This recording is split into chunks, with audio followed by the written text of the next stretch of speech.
I just assumed that it was the family friend and he was having car trouble and you needed some help or something.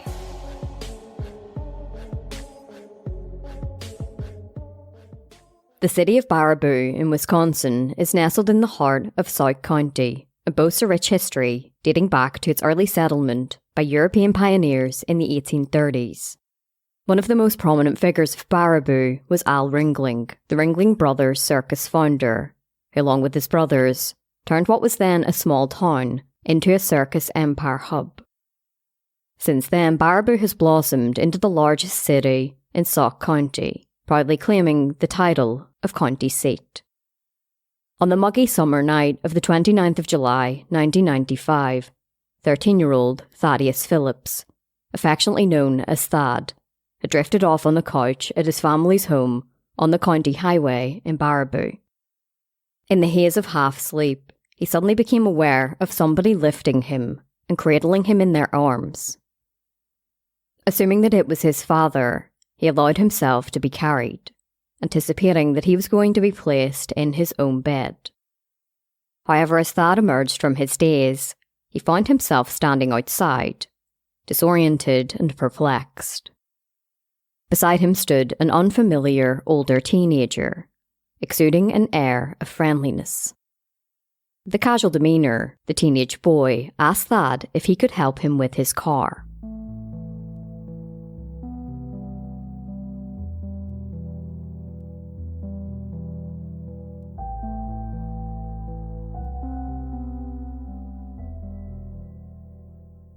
Thad Phillips was born to parents Donald and Connie Phillips in 1982. From a young age, Thad displayed a strong athleticism and a competitive edge. His passion for sports was evident early on, especially in baseball, where he thrived as a member of the Merrimack Flames Little League team. Despite his small stature, Thad's speed and resilience made him a formidable third baseman on the field. However, in 1995, Thad reached the age limit for Little League participation, yet his dedication to the sport remained unwavering. He continued to frequent the baseball field, offering his assistance wherever possible. Then in June of that year, the Phillips family relocated from Merrimack to Baraboo, yet Thad's enthusiasm for baseball persisted. Upon settling in Baraboo, he swiftly integrated into the local baseball scene, joining the Baraboo White team as a pitcher. He settled into his new town and made some friends with the children in the neighbourhood.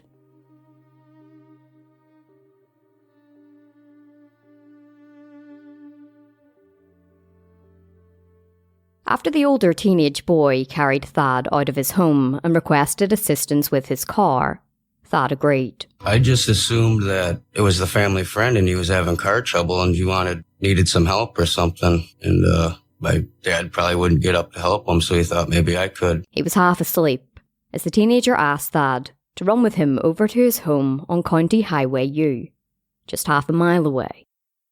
Thad and the older boy took off running, reaching a ramshackle home just down the road. It was dark. I didn't really know what was going on. I just moved there. I only lived there 2 weeks.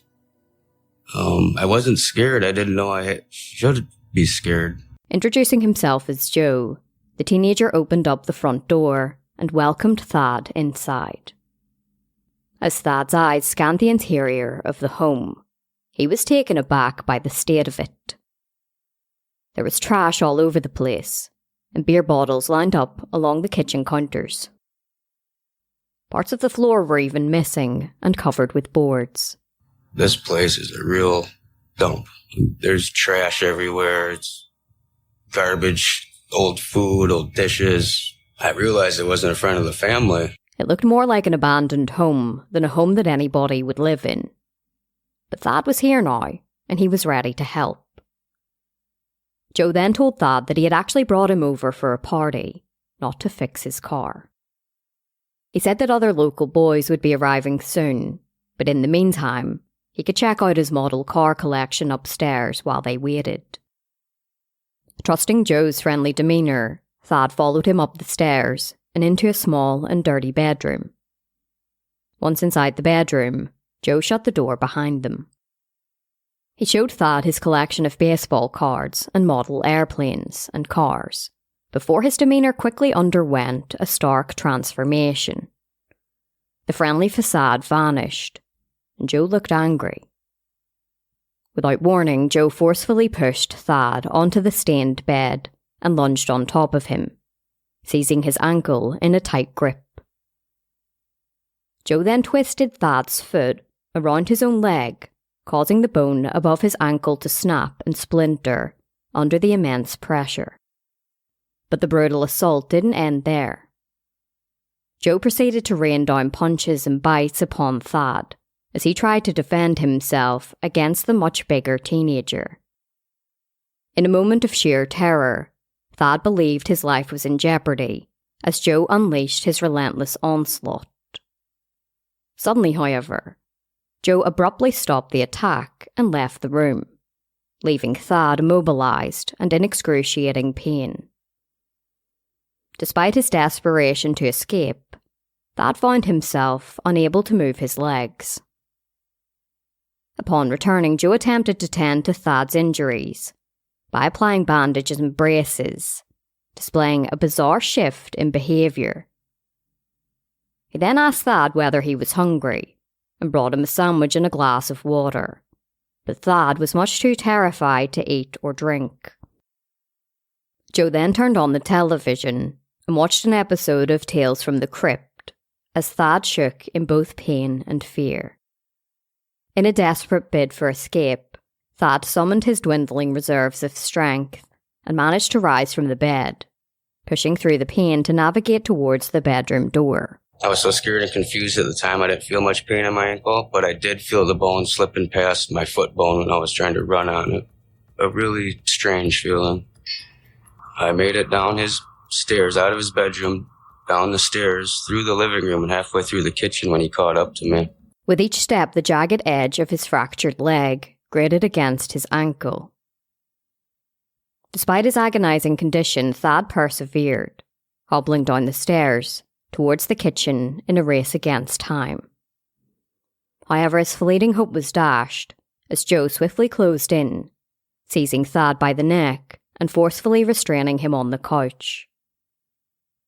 As Thad pleaded for him to stop, Joe grabbed Thad's already injured leg with calculated brutality. The sickening sound of bone snapping echoed through the room as Thad screamed out in pain. Throughout the torment, Joe frequently switched from being friendly to unleashing more torture on Thad. In a disturbing display of dominance, Joe then forced Thad to stand over a board marked with the number 666 and the word Satan. At one point, Joe even masturbated while looking at Thad, before once more jumping on his legs. Thad pleaded with Joe to stop, telling him that he wouldn't tell anybody what had happened, that he would say he tripped over a coffee table. But Joe told Thad that nobody would believe him, so he needed to stay with him.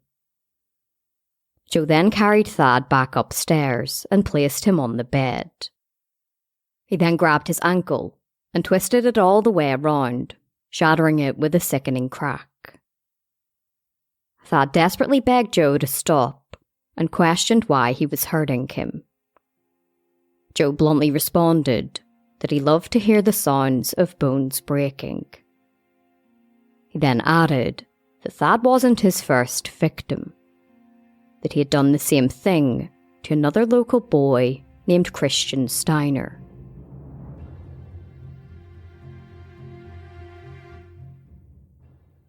Christian Steiner was born to parents George and Kathy Steiner on the 19th of November, 1979. Described as a typical teenage boy, Christian was known for his good nature, passion for baseball cards, and love for the great outdoors, especially fishing. However, tragedy struck on the 4th of July, 1994, when 14-year-old Christian was discovered missing from his home in Baraboo. The previous night, after returning from his job at McDonald's in Lake Delton, Christian had fallen asleep in his bed, still clad in his work clothing. His parents promptly reported his disappearance, and detectives arrived at the family home. Evidence pointed to a chilling possibility. Christian had been abducted. His bedroom window screen had been slashed open. Muddy footprints marred the carpet, and the patio door was left unlocked. While detectives entertained the notion that Christian may have run away, his parents refuted this idea. In the wake of his disappearance, hope flickered with 2 reported sightings of Christian. Reports emerged from witnesses claiming sightings of a boy resembling Christian in various locations in Baraboo, near the Quick Trip store and Kmart. Detectives pursued these leads, but were unable to definitively confirm whether the observed individuals were indeed Christian. Tragically, just 6 days later, Christian's lifeless body was discovered draped over a partially submerged tree on the fringes of the Wisconsin River in the Pine Island Wildlife Refuge near Portage. Pathologist Dr. Robert Huntington conducted an examination and concluded that Christian had drowned and had been deceased for approximately 2 days. He said that the autopsy revealed no indications of physical trauma suggestive of assault. The official cause of death was recorded as accidental drowning, aligning with detectives' initial theory that Christian had potentially attended a gathering with friends on the night he disappeared. They suspected that his friends were too frightened to report what had happened. However, when Christian's body was found, he was missing his shoes. Detectives asked the public to keep an eye out for them, stating, "I guess what we're looking for is a campsite that might have a pair of black tennis shoes sitting there, or maybe an old abandoned house or cabin where teenagers might have a party." Despite these efforts, Christian's shoes remained elusive, and detectives gradually shifted their focus away from the case, attributing the tragedy to teenage recklessness. Yet Christian's parents harboured doubts. Fueled by their instincts, they offered a reward for any information, with Kathy expressing her belief that somebody out there held the key to unravelling the mystery. She said, "My gut feeling is that there is somebody out there who knows what happened. We need to know if it was an accident." Despite George and Kathy's concerns, the case was closed down, and life in Baraboo returned to normal, as the couple were forced to pick up their pieces of their lives and what remained of their family.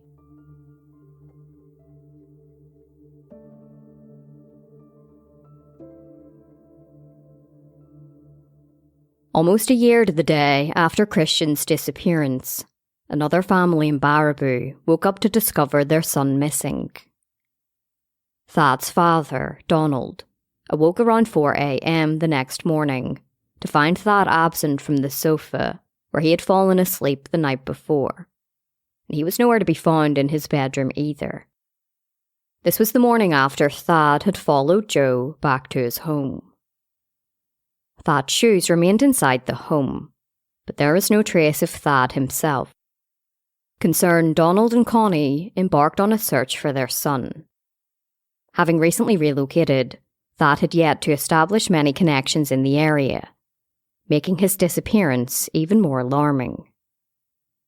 It was out of character for Thad to leave the home without ever leaving a note behind. Donald and Connie combed through familiar spots where Thad might have been hanging out, including the local swimming pool, a campsite near the Baraboo River, and the Columbia County Fairgrounds. Despite their efforts, however, Thad was nowhere to be found.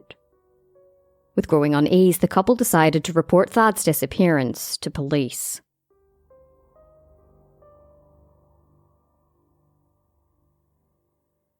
After enduring the agony of his broken legs, Joe confined Thad to a closet and secured it with a lock, leaving him in darkness and despair.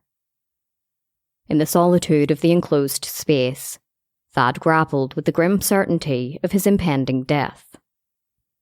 He was becoming weaker and weaker with each second that passed, and he was surprised that he hadn't passed out yet. However, a glimmer of hope emerged when at approximately 8:30 p.m. that night, Thad heard the faint sound of the front door opening and closing. As silence enveloped the home, Thad surmised that Joe had left, leaving him with a narrow window of opportunity for escape. Summoning every ounce of strength and resolve, Thad seized an electric guitar within reach and used it as a makeshift tool to break free from the confines of the closet. With sheer determination, he battered down the door and began the arduous task of dragging himself down the stairs towards the telephone. In a haze of pain and uncertainty, Thad struggled to pinpoint his exact location, knowing only that he had followed Joe to the home while in a half-asleep state. Despite the fog and confusion, Thad managed to drag himself downstairs where he spotted a phone on the wall. He pulled the cord of the phone and called 911.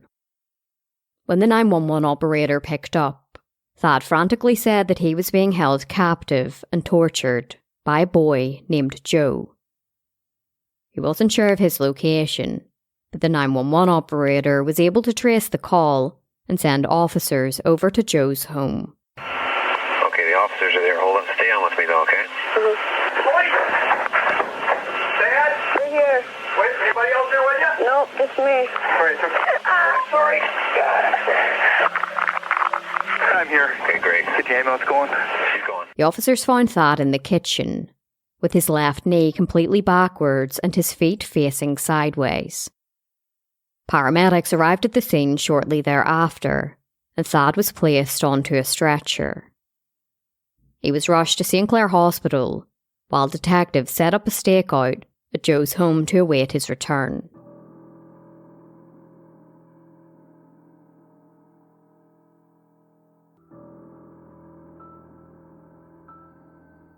Upon arrival at the hospital, medical professionals swiftly assessed Thad's extensive injuries.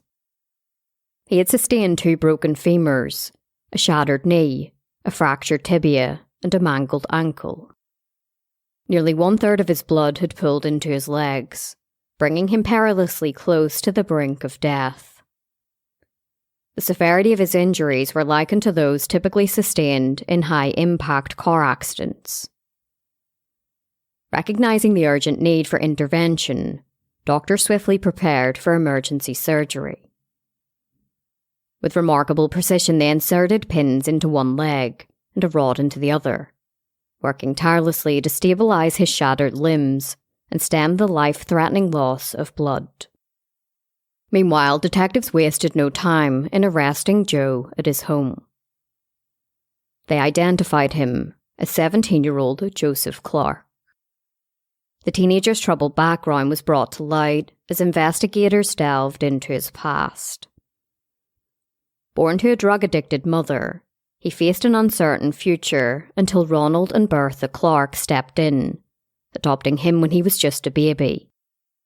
The family initially lived in Chicago, before relocating to Baraboo, Wisconsin.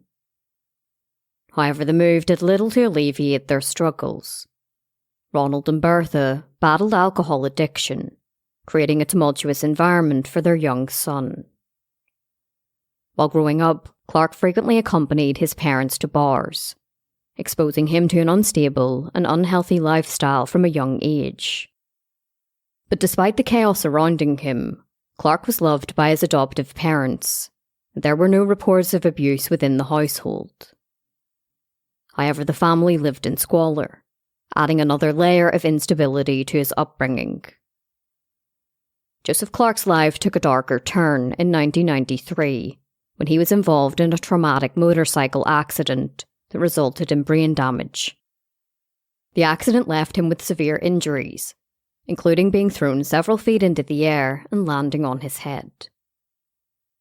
Following this incident, those close to Clark noticed a significant change in his behaviour. His father Ronald observed a marked increase in his temper and noted that Clark began experiencing hallucinations, hearing voices, and displaying forgetfulness. Despite these alarming developments, Clark's parents didn't seek professional help for their son. Fellow students at Baraboo Senior High School also noticed a shift in Clark's demeanour, describing him as having a split personality.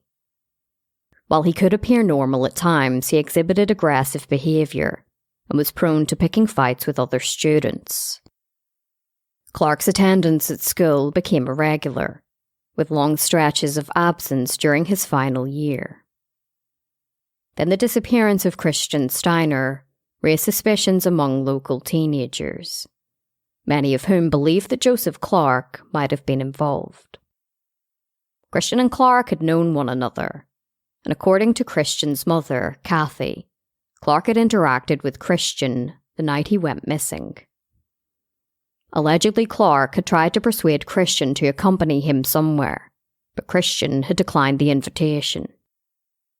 Kathy had expressed concerns about Clark's influence on her son, describing him as domineering and warning Christian to stay away from him. She believed that Clark often associated with younger boys because he could assert control over them. These sentiments were echoed by one of Christian's friends, Martin Horkin, who recalled an instance where Clark had snuck into Christian's home one night. On the 28th of June, 1994, Christian and Martin were asleep in Christian's living room when they were awoken by Clark, who was standing before them. Clark said that he had snuck out of his own home and borrowed his father's car. The three boys went for a ride, but upon returning home, Christian and Martin noticed that Clark had placed a ladder against the side of the home. After Christian's tragic death, rumours began circulating that Clark might have been involved. This led to intense scrutiny and suspicion directed at him. The weight of these allegations became unbearable, and Clark eventually dropped out of school as the taunts and accusations persisted. After Joseph Clark was arrested, he was brought to the police station to be interviewed. He admitted to detectives that he went to Thad's home that night, where he saw the lights were switched on. He said that he peered through the window and saw Thad sleeping on the couch. He described entering the home and then carrying Thad outside. However, according to Clark, he blacked out at this stage. He said that when he woke up, he found Thad on the floor, screaming about the pain in his legs. According to Clark, he locked Thad in the closet because he was concerned that his mother was going to be returning home soon and would find them. He told detectives that he knew that Thad's injuries were serious, and knew that he was most likely going to die if he didn't get help. As he was being interviewed, detectives returned to his home with a search warrant. In his bedroom, they came across his journal. One page was titled, "Get to Know," while another was titled, "Can Wait." Then the third one was titled, "Leg Thing." Underneath, there were several names, including Christians.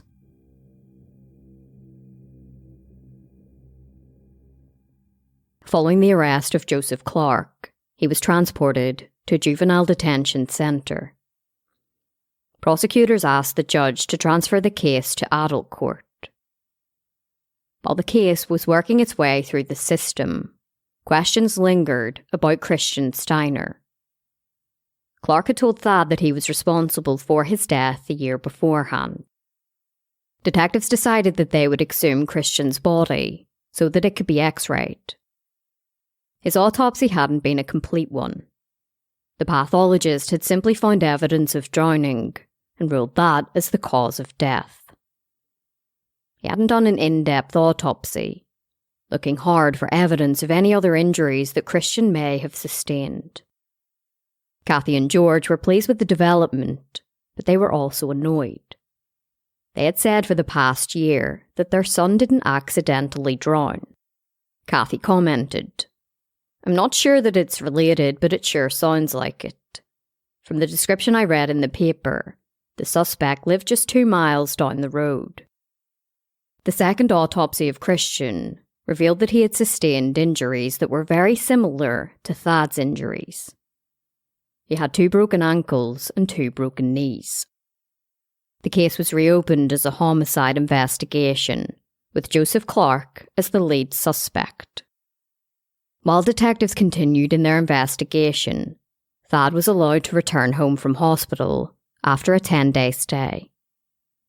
He wasn't able to walk and was confined to a wheelchair, but he was glad to be back home. Joseph Clark was charged with attempted homicide, burglary, kidnapping and torture, and in October he was waived into adult court. Despite the significant development, prosecutors hinted that charges might not materialise against Clark in the murder of Christian due to a lack of conclusive evidence, though the investigation persisted. In May of 1996, Clark initially pleaded not guilty by reason of mental disease, with his defence attorney attributing his client's actions to mental illness, stemming from a head injury sustained in 1993. However, in a surprising turn of events, Clark later changed his plea to no contest, while still maintaining his innocence due to mental disease or defect. This legal manoeuvre implied that Clark wasn't admitting guilt, but acknowledging the weight of evidence against him.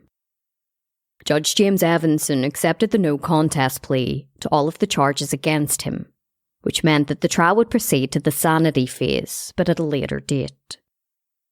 This meant that a jury would be deciding his fate, determining whether he be sent to prison for up to 110 years or to a psychiatric hospital. The sudden change in plea caught Thad and his family off guard, with his father Donald speculating that Clark's legal counsel may have deemed his chances slim. Meanwhile, Thad himself made significant strides in his recovery, having undergone successful physical rehabilitation and returning to his passion for baseball during the preceding summer.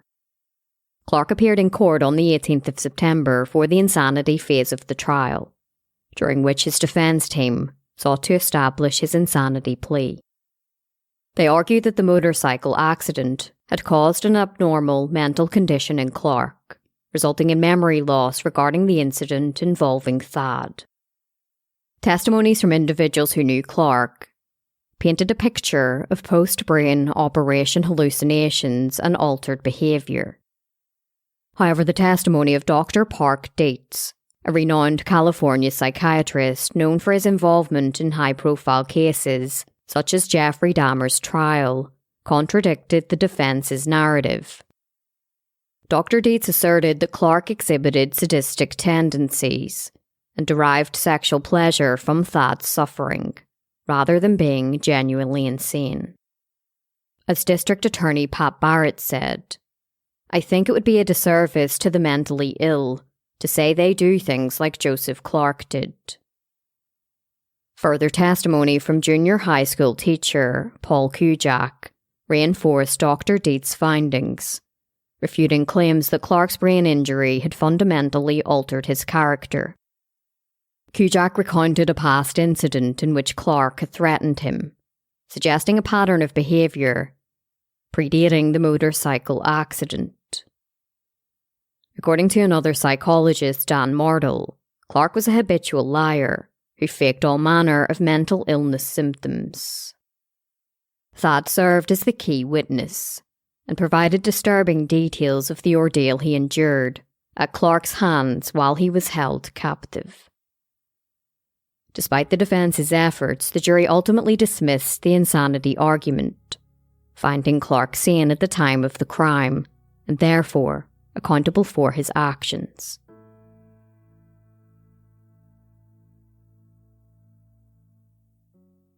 In the wake of the verdict, Clark needed to be sentenced, but before then, he was charged with the murder of Christian Steiner. It came as a welcome relief to Kathy, who commented, "It's been hard to have to fight so hard to get where we are. Finally, we have other people who believe what we've been saying all along." Before the charges were handed down, a John Doe hearing had been held. This is a legal proceeding where people testify to bring forth more information that will hopefully result in charges. According to testimonies from individuals who were incarcerated with Clark at the Sauk County Juvenile Centre in August of 1995, unsettling details emerged about his past behaviour. Patricia Maybury, a teenage girl at the centre, recounted how Clark confided in her about a disturbing incident near a river involving a friend. Clark allegedly became angry with this friend and said he attempted to drown him by pushing his face into the water and weighing him down with a brick or rock, leaving him for dead. Clark said he returned to the scene later to retrieve the body from the water and staged the death as an accident. Another inmate, Tim Syons, testified that Clark shared his disturbing fantasies about breaking bones. Another teenager recalled overhearing Clark boasting to his involvement in the death of Christian when he was teased by people at school. Several other local teenagers said that when Clark was accused of killing Christian, he had responded, "Yeah, I broke their legs, and if you don't shut up, I'll break yours too." However, Clark's parents, Ronald and Bertha, came to his defence. Ronald maintained that his son was at home the night Christian disappeared, while Bertha suggested Christian killed himself. During the hearing, Clark himself testified. He denied that he had killed Christian, or that he had gone to his home that night, like some people had suggested. He said that it was actually Christian who called him up that night and suggested they go out and do something. Clark maintained he told Christian that he was too tired to go out. Ultimately, Joseph Clark was ordered to stand trial for the first-degree murder of Christian Steiner. But while the case was working its way through the justice system, Thad Phillips found himself fighting for his life once more.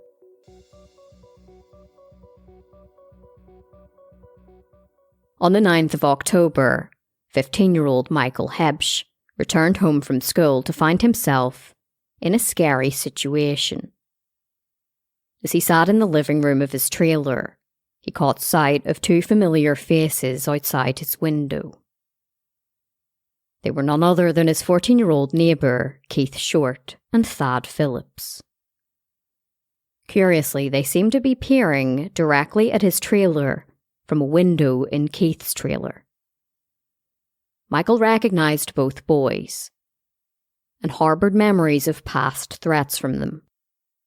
Their troubled history stemmed from Michael reporting them to the State Department of Natural Resources for shooting and killing mourning doves in the nearby woods.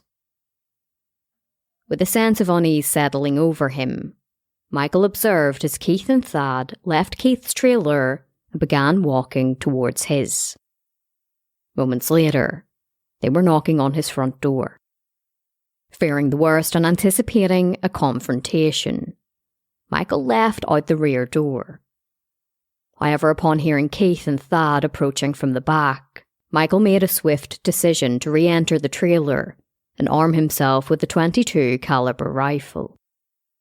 After making sure that the rifle was loaded, Michael positioned himself, pointing it towards the door as a precaution. When the door was forcefully pushed open, Michael reacted instinctively and fired a single shot. The bullet struck Thad, entering the back of his left shoulder, exiting through the front left shoulder, then entering the left jaw and exiting through the upper lip.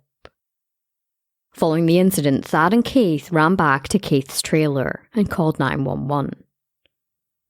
In the aftermath, Michael found himself arrested and charged with attempted murder, while Thad was reported to be in stable condition. Michael's mother shed some light on the ongoing harassment her son had faced from both Thad and Keith, recounting their threats to shoot Michael and harm his animals. Michael's defence attorney echoed these sentiments and said that the incident was a clear case of self-defence. She emphasised Michael's learning disability and enrolment in special education classes, and said that he had been terrified of Thad and Keith. Amidst Michael's claims of self-defence, rumours surfaced suggesting a potential connection between the shooting incident and Joseph Clark, hinting at revenge orchestrated by Clark. However, detectives quickly dispelled these rumours, asserting that the cases were unrelated. Later that week, Michael was released on bail, while Thad and Keith were served with restraining orders.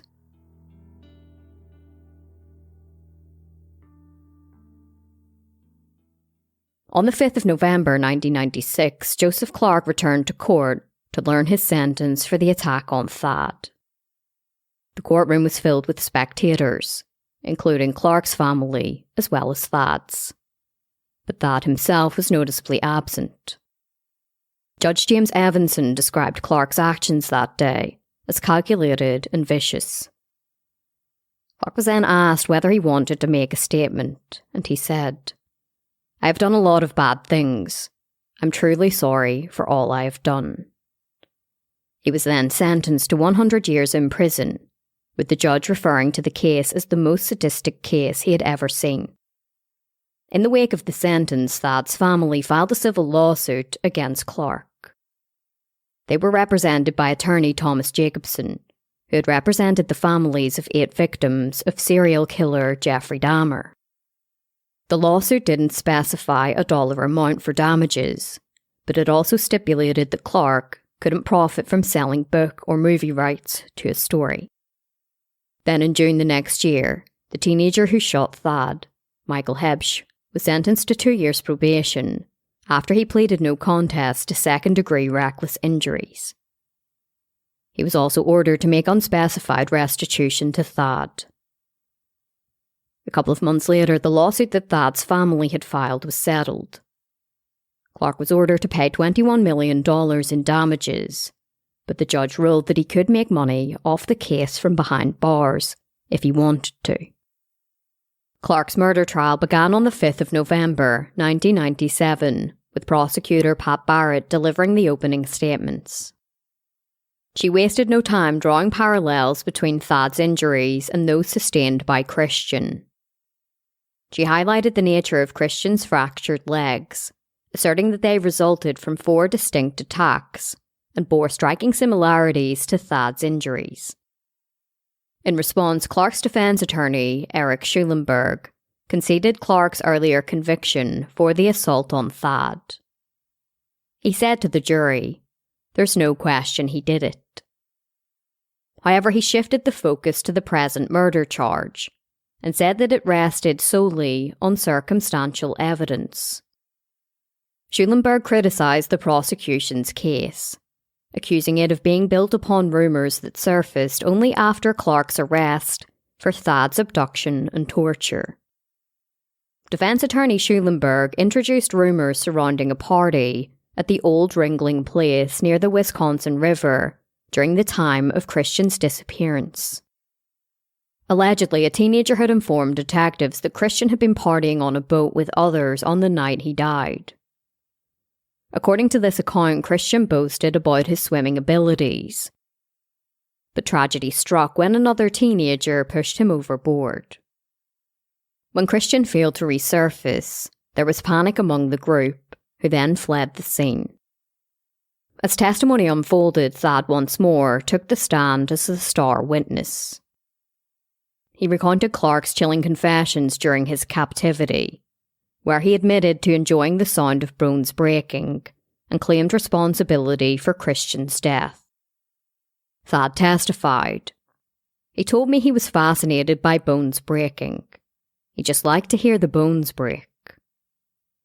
Christian's parents, George and Kathy, also provided testimony regarding their son's disappearance.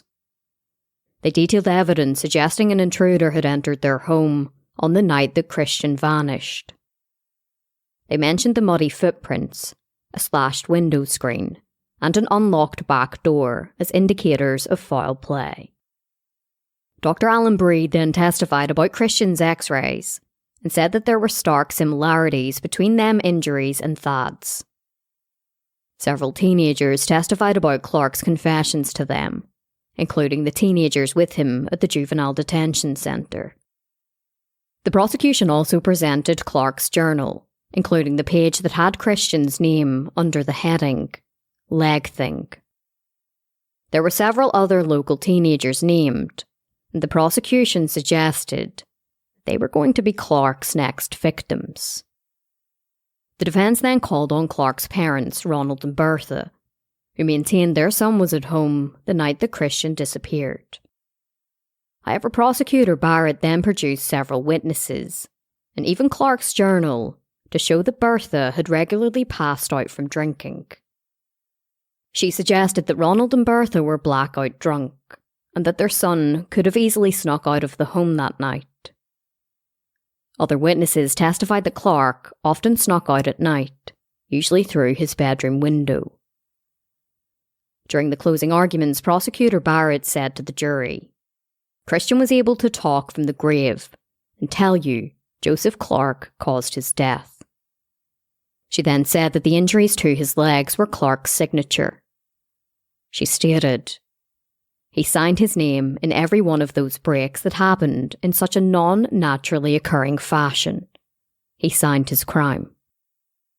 The jury deliberated for 7 hours before finding Joseph Clark guilty of the murder of Christian Steiner. Then in November, Joseph Clark was sentenced to life in prison, with the possibility of parole after 95 years. The night that Thad Phillips was abducted by Joseph Clark was a nightmarish ordeal that left lasting scars, both physical and psychological. However, amidst the agony and terror, Thad unwittingly played a pivotal role in bringing a murderer to justice. Had he not been abducted, the murder of Christian Steiner might have remained unsolved, allowing Joseph Clark to potentially escalate into a serial killer.